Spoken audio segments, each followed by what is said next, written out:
Tengah baca surah tiba-tiba waswas. Sama ada baca dak lagi. Fatihah. Sebelum pada tu. Memang dak teringat sungguh. Baca ke dak lagi. Nak buat guana. Kena baca ke dak ke lagu mana. Dia kata dia ni masuk satu rakaat. Dia teringat. Baca dak lagi Fatihah. Surah baca dah. Okey? Contoh rakaat yang kedua. Okey. Rakaat kedua biasa orang baca surah benda. Katakan kul huwallahu ahad. Kul huwallahu ahad. Allahus samad. Lam yalid wa lam yulad wa lam yakul lahu kufuwan ahad. Dah nak rakaat. Aku baca dak lagi Fatihah. Jadi nak buat lagu mana? Okey? Jawabnya al-aslu al-adamu. Kaedah dia asal tak baca lagi. Maka jawab wajib baca. Nak buat lagi? Kerana asal belum baca. Jadi wajib baca. Menang hak tu. Nah.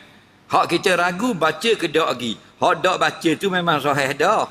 Tapi hak ragu baca ke tak lagi. Tak. Belum tu hak rakaat lain kita tak ragu. Rakaat ni al-aslu al-adamu. Asal belum baca. Maka jawabnya wajib baca. Okey? Sudah terjawab. Macam ketuk dengan berwuduk Bila kita ambil dah wuduk untuk sembahyang maghrib. Faham? Lepas sembahyang maghrib kita balik duduk rumah, tak ada kuliah contoh mana tu.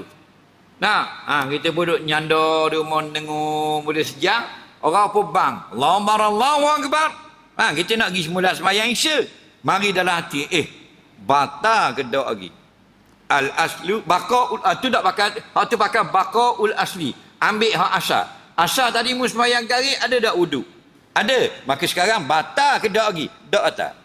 Tu kaedah baqaul asli, kekal hak asal. Nampak? Kemudian itu hak sembahyang dah. Mari sok batal ke tak? Tak batal. Kalau kita batal dah, kemudian mari sok, wuduk ke tak lagi? Hukumnya tak wuduk lagi. Contoh, lepas garik tadi kita balik di rumah. Kita sampai di rumah, kita ketuk. Boom! Atas wakah. Pak lagi, kat tangga rumah nak naik. Degung ketuk. Pak keping papang latar cabut. Faham lagi? Memang sahih ketuk. Memang sahih. Okey, kita dah ambil wuduk lalu. Kita naik duduk atas rumah. Bini kata, kenapa kuat ni bang? Petir. Bang. Kita tak ada, kita ketuk. Bila kat pergi, orang bang, Allahu akbar. Kita pun, aku ketuk tadi, sahih dah. Ambil wuduk dah lagi ya? Tak ambil lagi. Menang ketuk. Faham? Itu kaedah dia. Soalan seterusnya.